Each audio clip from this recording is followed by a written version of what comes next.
HRN listeners. As we celebrate our 15th year, we are deepening our commitment to giving voice to the next generation of food systems storytellers, and we need your help.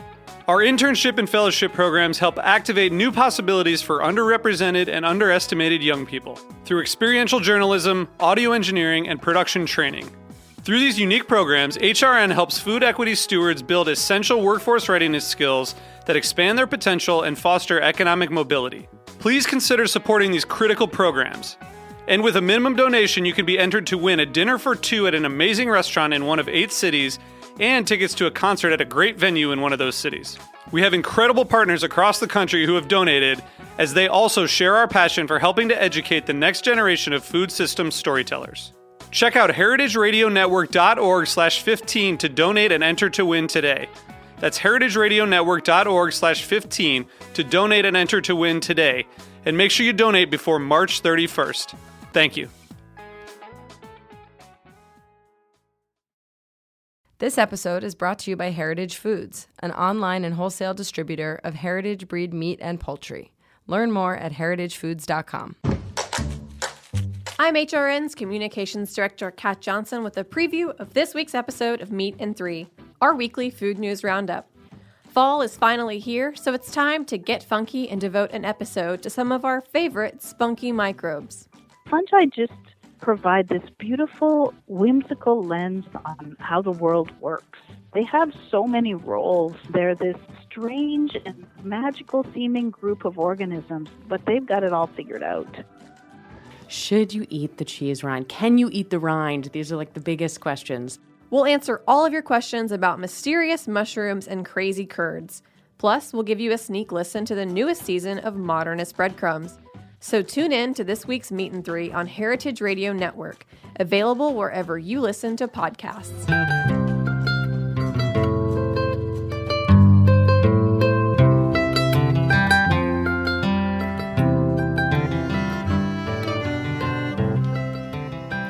Hello, this is Lisa Held coming to you live from Roberta's in Bushwick, Brooklyn, and you're listening to The Farm Report, a Heritage Radio Network show about the people, processes, and policies that shape how food is produced today.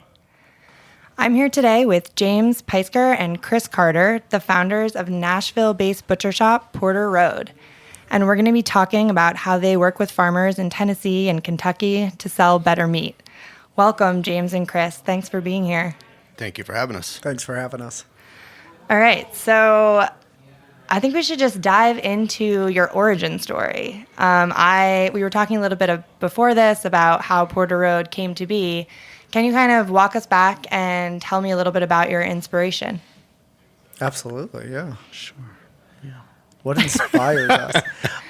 Well, Chris and I were young culinarians when we met. We had worked in a bunch of different restaurants across the country, both culinary school grads. And we met and instantly realized that we had a very similar, like-minded mindset of the way the food industry should push forward to become something different than it is. Or really something more like it used to be. Yeah. So a modern version of what we used to have. And we worked at a restaurant that was claiming farm to table, that was trying to do something that we didn't think they were following through enough with, which led us on a journey and a path to where we are today. And it's been educational and a fun ride the whole way. We actually had only known each other for 2 months before we started this business together. Wow. Which our lawyer, who had known Chris since he was a wee little kid, told us it was a terrible idea as she pushed our articles of organization at us. Terrible idea. But I knew, so I met Chris when we had just moved to Nashville, me and my wife. And we were getting our hardwood floors redone, and I was on the line working with Chris. I was the fish cook, he was the meat cook, and I told him that, I was going to pop a tent, and we were going to sleep out. 100-degree weather. Yeah, it was in the middle of summer in the middle of Nashville, which is pretty muggy and pretty hot. And he, some guy who I'd known for 3 or 4 days said, well, I'm going to bring you my camper. And I was like, well, I really appreciate that, but that's too much. I don't know you. You know, campers are really expensive. Not this one. Yeah. You know, it's the thought that counts. And, you know, I told him no, I appreciate it. He asked me where I lived. And next thing I know, as I'm pitching up a tent in my backyard, I hear ruckus in my front yard. And it's Chris and his little brother Daniel. And they're setting up the tent and, you know, they have a Looking plug. for a plug. Yeah. Where do I plug this in? And I was like, okay, you're amazing. This is a really special, kind, unique guy. And once we get the camper set up, plugged in, the air conditioning's running, I'm like really excited that I don't have to sit in the heat any longer or suffocate from the fumes of hardwood floors getting redone. Next thing I know, Chris's little brother Daniel's coming running around this camper getting chased by a potbelly pig. What? So we're in Chef White's and Czechs. Yeah, in the middle of Nashville, which, you know, is a metropolitan area, and, you know, we're in a neighborhood. Isn't farmland. No, it's not. You shouldn't see pigs out here. So next thing I know, all three of us are running away from this pig because it comes and starts biting at Chris's ankles. So it's two guys in Chef White's and Getting chased down the street by a pig. Where did the pig come from? Belonged to a neighbor girl that was out looking for her. Yeah, it was her pet pig. Yeah. I'm afraid that I thought you were gonna say, and that was the first pig that No, but Hung him up. No, that was before we decided that there was something wrong with the status quo in the meat industry, and we looked at ourselves and said, we want better for our friends and family, so let's do something about it. right. At the time, you couldn't even find local meat except for every Saturday at the farmer's market. That was frozen. It was frozen. It was Triangle cut. Yeah, poorly butchered. So we struggled with that ourselves, and we knew that other people were struggling with the same issues. So Yeah, Came what great. were some of the things you were seeing? James, you mentioned, as chefs, you were seeing everyone do things wrong. And Well, I wouldn't say everybody. Not everyone, I'm not saying but- everybody's wrong and I'm because right. we had to learn from somebody. Yeah, there was a Right. lot of people out there trying to do it correctly, but like Chris was saying, there was a lot of things staying in the way. There was a lot of barriers that were keeping us from what could be and what should be. And we had mentioned earlier when we were talking, farm to table is an overbeaten term, but it's overbeaten because now it's the standard. And people look at you funny if you're not farm to table because it's a system that has been proven that does work. It's better for the consumer. It's better for the, agricultural I mean, community. even our stadiums in Nashville source Yeah. from us, and they serve a sustainable 14-day dry-aged burger at a hockey game. wow. So, I mean, it's education, and Yeah. it's knowledge, and people wanting to know where their meat comes from or their food in general. So what were some of the barriers to making that kind of meat more available, and how did you? So Chris and I learned the hard way by doing it. Always. And trying to figure out, okay, why is it so difficult? So that led us to, we started so Porter Road started 8 years ago as a farmer's market booth pop-up. So we had a folding picnic table, no tablecloth, a little pop-up tent. Buying one pig a week from a local farmer, butchering it in a basement of a rent-a-kitchen. And a lot of the barriers come when you go into it through transporting one pig. How do we make, the economics of scale work to where you can still do it in a very traditional way that heals the land and it takes care of the land and takes care of the animal and the people that are involved and not overdo it. But also you have to make it big enough to where it makes economical sense. Mm-hmm. So that's always been the challenge with what we've been doing as we keep on continuing to grow and push, because we don't want Porter Road to be an elitist product, because it shouldn't be. It should be for everybody. But one of the big things that keeps it from them is the stigma of ground beef is ground beef or bacon is bacon, because it's really not. It's a good, well-raised product that is butchered in a proper way, in a sustainable way, and a really well thought out way is a much better, more intense, more flavorful, more nutritious, better product. And it has to do with breaking that thought of that my ground beef is ground beef, that my ground beef I sell at porterroad.com is the same ground beef that a large fast food chain uses. And I would say the first obstacle for us getting to that point was forming the relationships with the farmers. I mean, we were two 20-something kids coming onto their farm where they had, been stuck in the same system for, 20 years. and we're coming on and we're telling them about, our new concept, and we're going to buy all their animals whole, and and just to convince them that was really going to happen. I mean, they've been told that before and been led down that path. So for us to go and open a butcher shop in order to do a whole animal, which is what we've always done since we started, was probably our first obstacle, was just getting those farmers to get on board. And once we got those farmers on board, we would just start to open up new challenges and the way we like to refer to it as, peek behind the curtain. And it just seems that with the, not only the meat industry, with the food industry itself, there's a lot of curtains put up. So every time you get through one of them, you open up another one and you're like, oh shit, wait, they do what? Right. They can feed them what? And then you start to get deeper into it, which led Chris and I, craving more knowledge and trying to figure out, okay. And all that's for transparency purposes so that we can educate our consumer. Right. Sorry, I didn't mean to cut you off. No, that's absolutely right. Because it's important to us, because our consumer is our family. It's our friends. It's the people. It's our community. It's the people that we want to take care of. It's what I want to feed to my kid. It's what I want to feed to my family.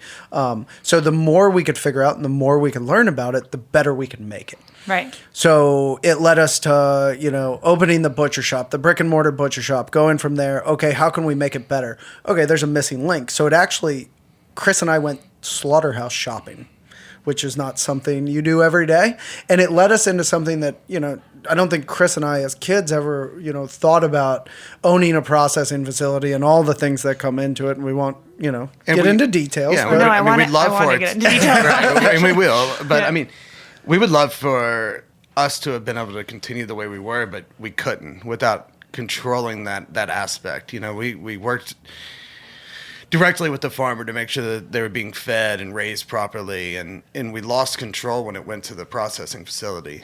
So, With people who don't care, with people who, just don't have the processes, and people who don't necessarily understand.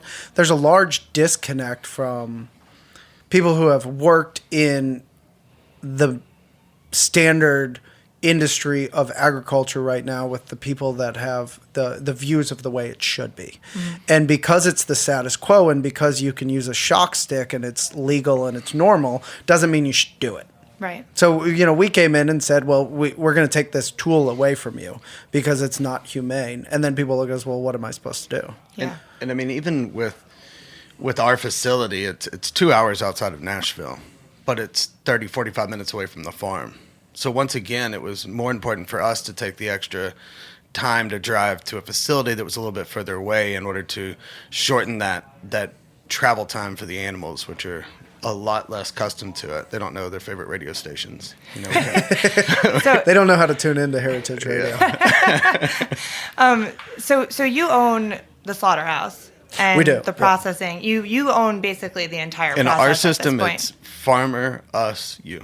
Right. That's it. So, and I mean, I know that is a huge challenge for farmers that are small, especially farmers raising animals across the country. Access to slaughterhouses is an issue that comes up all the time when I'm talking to people, because, I think this thing happened where all of the smaller slaughterhouses went out of business as animal agriculture was consolidated. And if you're not a CAFO and you can't show up with thousands of animals, the bigger slaughterhouses don't even want to. Yeah, they won't even look. Yeah. So how did that factor in? Like, when you were going out and saying, how do we make this work? Were farmers telling you that was an issue, or? Yeah, and we still hear it today. And at one point in our history, as we were expanding and going, we purchased a slaughterhouse and processing facility that was already working and had been one for a couple decades. So it had a customer base, and we were actually processing for farmers that we were getting meat from for their farmers markets and things.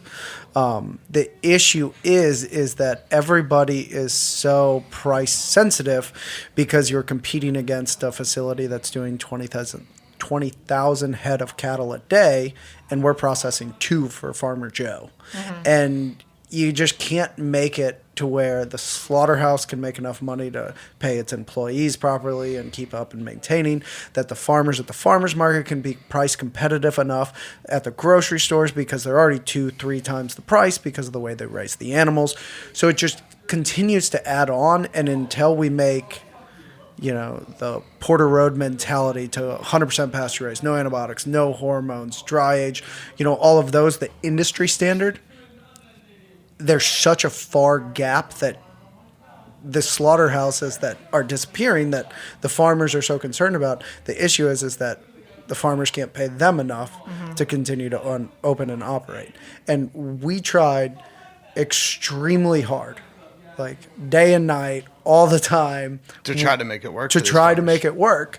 And the only way that we could really figure out how to make it work is sell through Porter Road, join the force. Yeah. And it's because the commodity of scale, being able to bring in truckload of 10 beef rather than bringing me 1 or 2 beef. And we never want to get to the point to where we're doing 10,000 head at one facility, because that completely defeats what Porter Road is about. But so you're saying because you kind of aggregate from the small farm. So there's an issue with that too, because there's incredible farmers out there, and there's incredible products that come out of it. And most people don't know that meat is truly seasonal. So it's just like produce, it's just like vegetables. There's actually seasons for different animals. So that's why you see traditional recipes, they get heavy on one, if it's pork or beef product, because generally beef was harvested in the fall, pork was harvested in the winter, and then you harvested chicken or lambs in the spring and chickens during the summer. So it would be a seasonal. And because as people nowadays, we just expect we can get anything at any time of year, what we have to do is also please our customers. So that's why we do 100% pasture raised, but we don't do 100% grass fed. We actually feed them a grain supplement, to that way it becomes a more standardized product. It's more recognizable to the consumer, because a lot of the times if you bring in different farms that are 100% grass fed, you can taste the difference between the farms. And if it's springtime and there's, spring onions popping up, it'll get a little bit of that oniony flavor, and it's too gamey for most consumers. So it's about making sure the customers are happy with the quality of product. So that's why we have our affidavit that our farmers sign, and they make sure that, you stick to this strict plan. And then we work with farmers that'll work with each other to make sure that we have standardized product from across the farms, that we're still able to pasture them. We're still able to do it in a proper, responsible way, but our product isn't going to be different steak to steak. So what are some of the criteria then that farmers are following that work with you? So it's not 100% grass-fed. Can you talk a little bit about what the requirements are that, So we say 100% pasture-raised, which to us means outside its entire life. So that's the most important thing to us. So all of our lamb, beef, and chickens are all raised out on grass. So they all see grass, they move around, and then our pigs are actually raised in the woods. So one of our main farmers he uses a lot of his pasture land. He'll grow his own non-GMO grains, so soybeans, corn. He'll be able to rotate through them, and then he pastures the lambs and beef behind it. And then in the woods, he does all of the pork, because pigs love being in the woods. They love rooting. They actually build little houses and stuff. It's real cool. So 100% pasture raised is the most important. No antibiotics, no added hormones ever. No crates confinement of any time. So no gestation crates, no confinement for any amount of time. The birds do live in a Joel Stalatin style cage that gets moved to fresh pasture every day. That's to protect them, though. That's to protect them, because if you didn't, they would all die. A bird would come by Predators. and snatch one at a time. Yeah, they don't make the best decisions. Yeah, birds would go extinct if we didn't, seriously, turkeys and chickens would not be around if we did not farm them. Yeah. But that's a whole nother conversation. And then also we have requirements in the feed that we do too. So we make sure there's no animal remnants in the feed ever. It's actually legal to feed beef blood to beef, and it's legal to feed chicken shit and chicken feathers to beef. So we're really concerned. Appetizing. Yeah. It's non-GMO chicken shit. Though. So, we're concerned about what they're feeding, what they're getting fed. And then we make sure that when we go through it, every time we go visit a farm, every time we do that, we go grab feed tags. We make sure that we cross-check it. Even in the case with Joey, one of our farmers, he was traditionally a row cropper. So, just constantly taking nourishments out of the earth. And what he's actually worked to do is convert that old row cropping pasture back into raising animals, and then actually growing his own non-GMO corns and all of these things and mixing his own feed on site. I like how you said corns. Corns. It's multiple corns. It's multiple corn is corns. To be clear. 3 or more corns.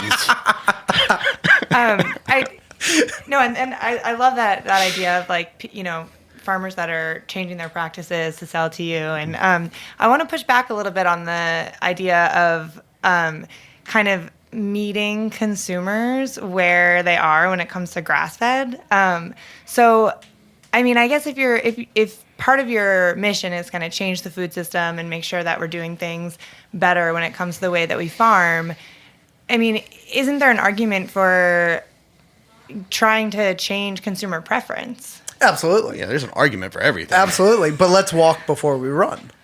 Because how are you ever gonna? Well, let's knock out CAFOs. Let's get rid of it. Concentrated animal feed operations, and then the next thing we can do is get rid of grain. But right now we have to completely change the system. So what we're trying to do at Porter Road is decentralize the meat industry.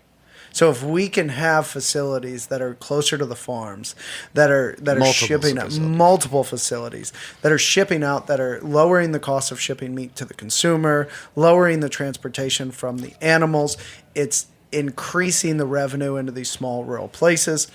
So adding jobs to these communities. There's a lot of benefits, and I do agree with you. In a perfect world, we would go back to that, but you have to completely change the mindset of the entire planet.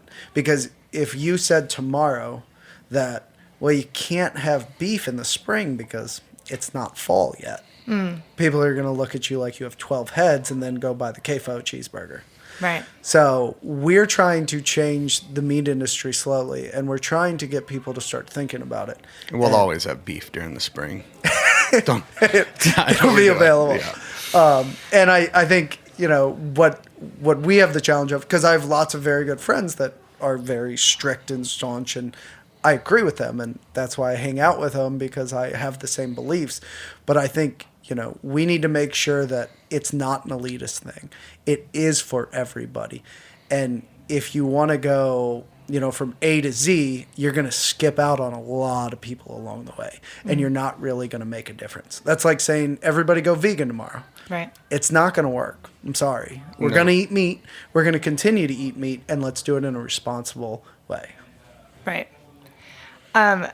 Okay, so I have a million questions. I want to talk more about the online part of your business, which is a newer thing that you launched. But we're going to take a little break, hear a message from a sponsor, and then we'll be right back and we'll launch into part 2.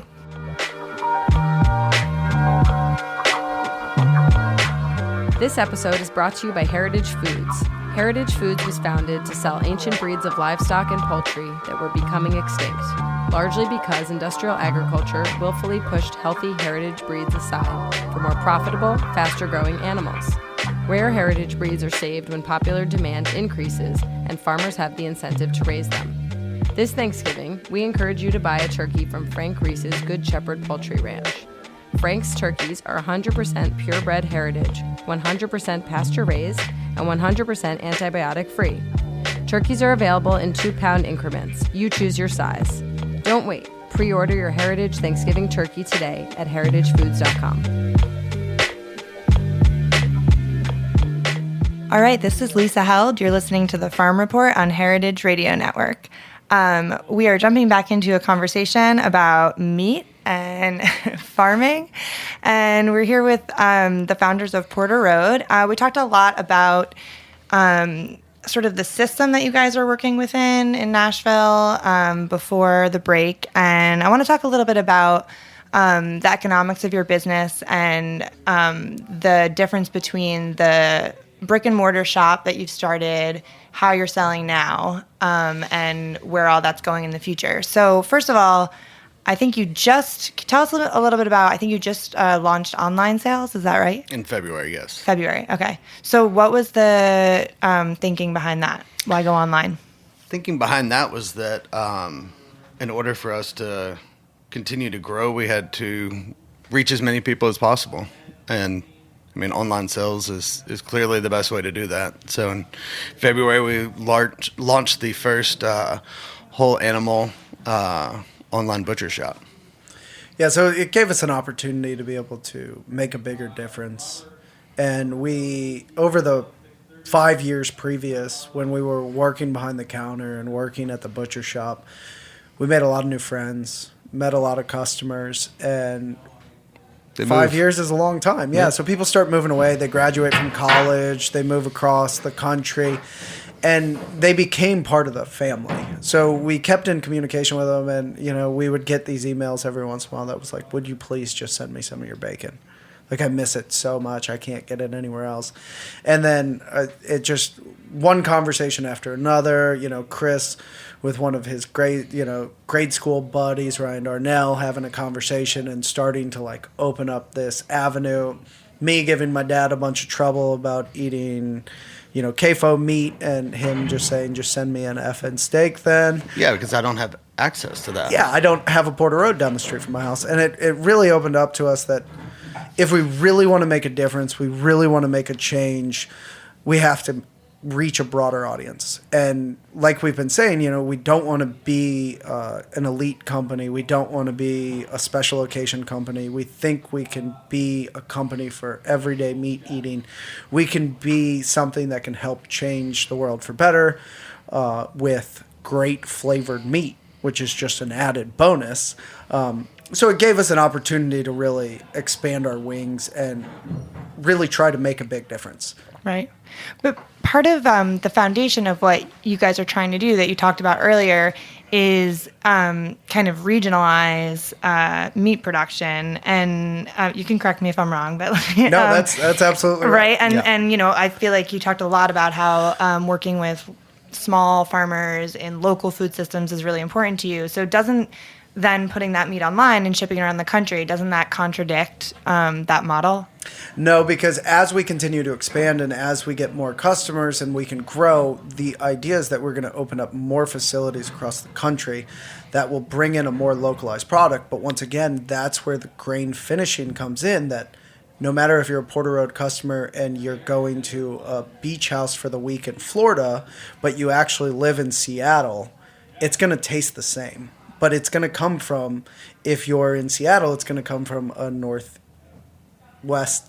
farm. Where if you're down in Florida, it's probably going to come from, Kentucky farm, a southern farm.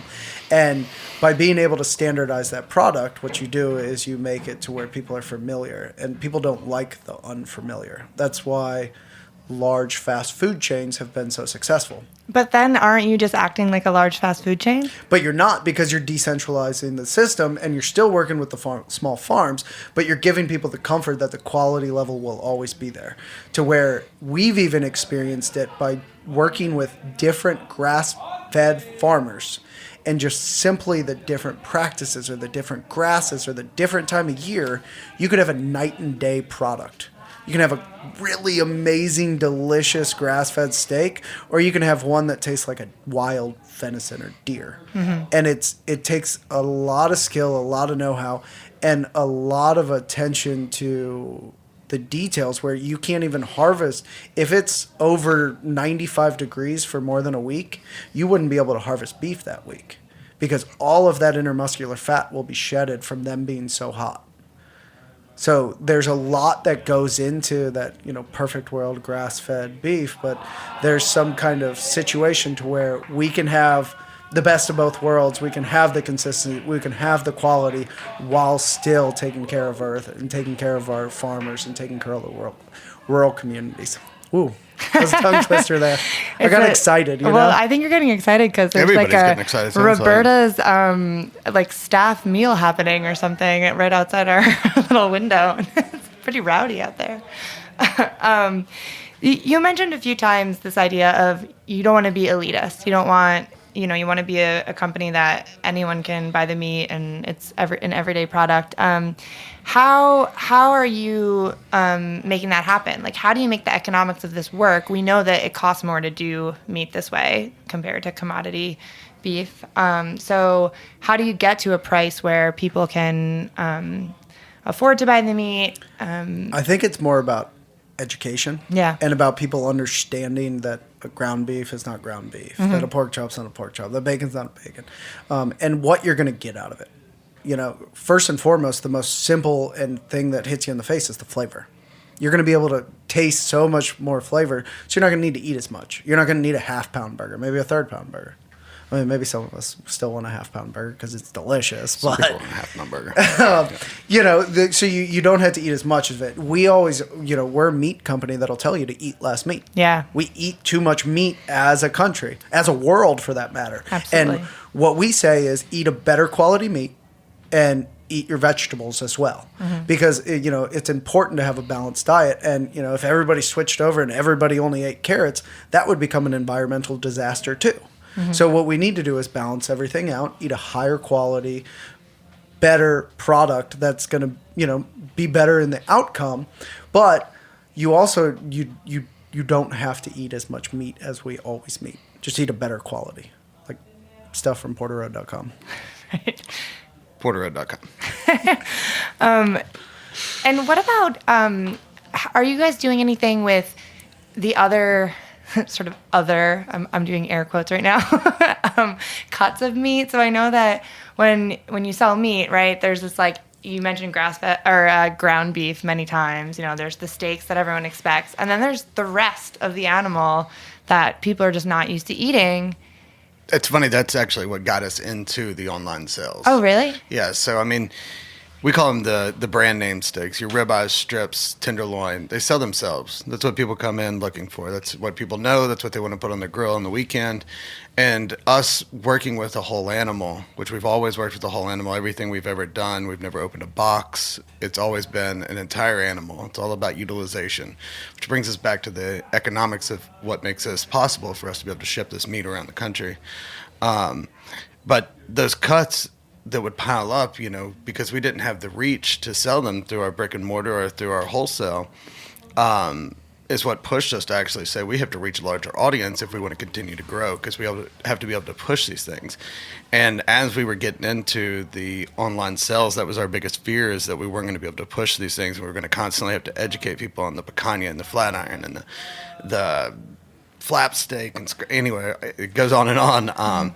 But it turns out that that's what people are looking for. People are looking for those more obscure, air quotes, cuts, and that's it. Turns out that those are the things that we have the hardest time keeping in stock. Well, they're the popular items right now. So the butcher's cuts, air quotes again. Air quotes everywhere, all around. Yeah. So the butcher cuts are the ones that we've always played around with and had fun with, and I think the butcher's cuts almost became an elitist thing, to where it used to be what the butchers would take home because nobody could sell it chuck eye. Nobody could sell beef knee one year for Christmas. I did. It was a delicious beef knee.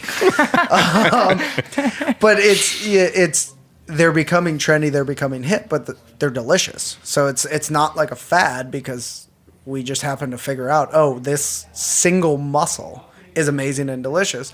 And like Chris was saying, we're all about utilization. We're making sure we have respect for the animal, for the farmer.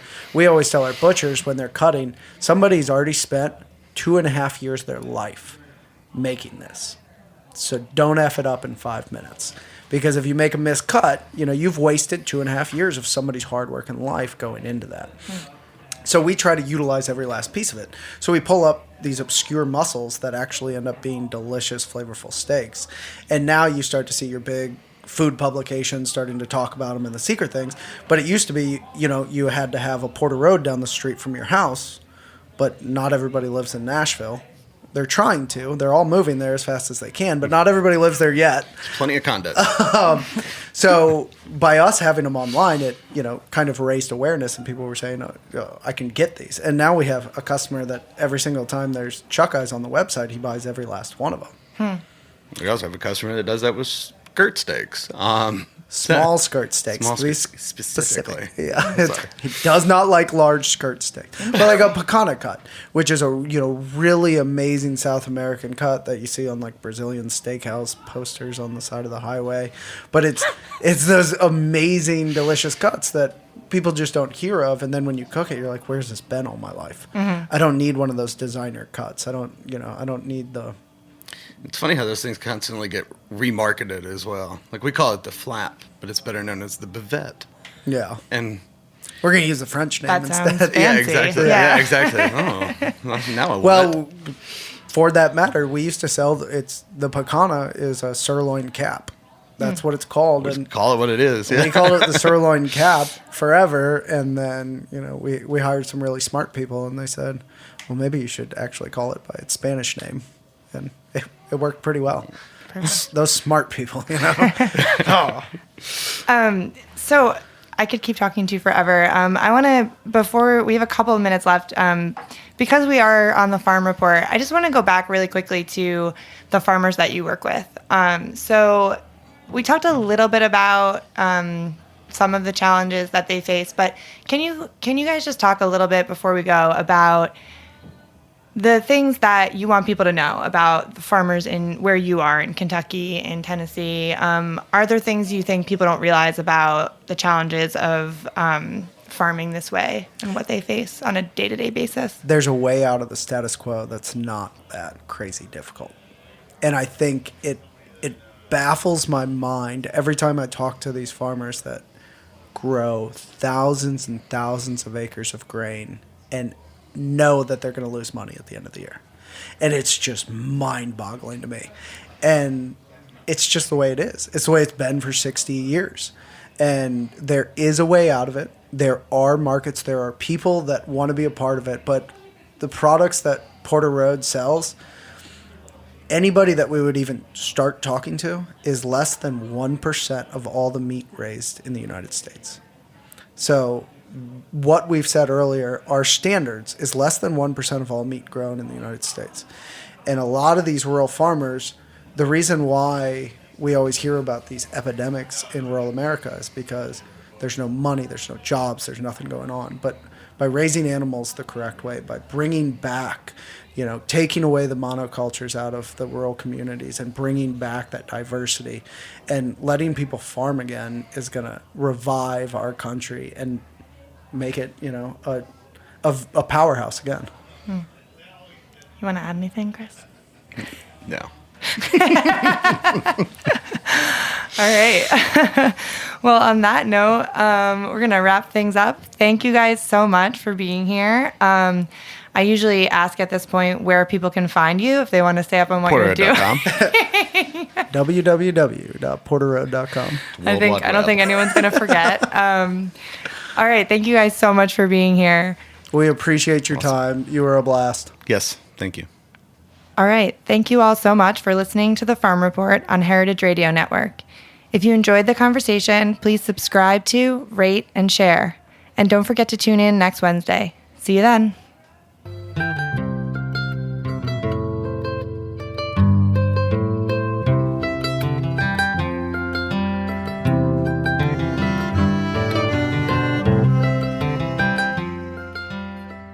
Thanks for listening to Heritage Radio Network, food radio supported by you. For our freshest content and to hear about exclusive events, subscribe to our newsletter. Enter your email at the bottom of our website, heritageradionetwork.org. Connect with us on Facebook, Instagram, and Twitter at heritage_radio. Heritage Radio Network is a nonprofit organization driving conversations to make the world a better, fairer, more delicious place. And we couldn't do it without support from listeners like you. Want to be a part of the food world's most innovative community? Rate the shows you like, tell your friends, and please join our community by becoming a member. Just click on the beating heart at the top right of our homepage. Thanks for listening.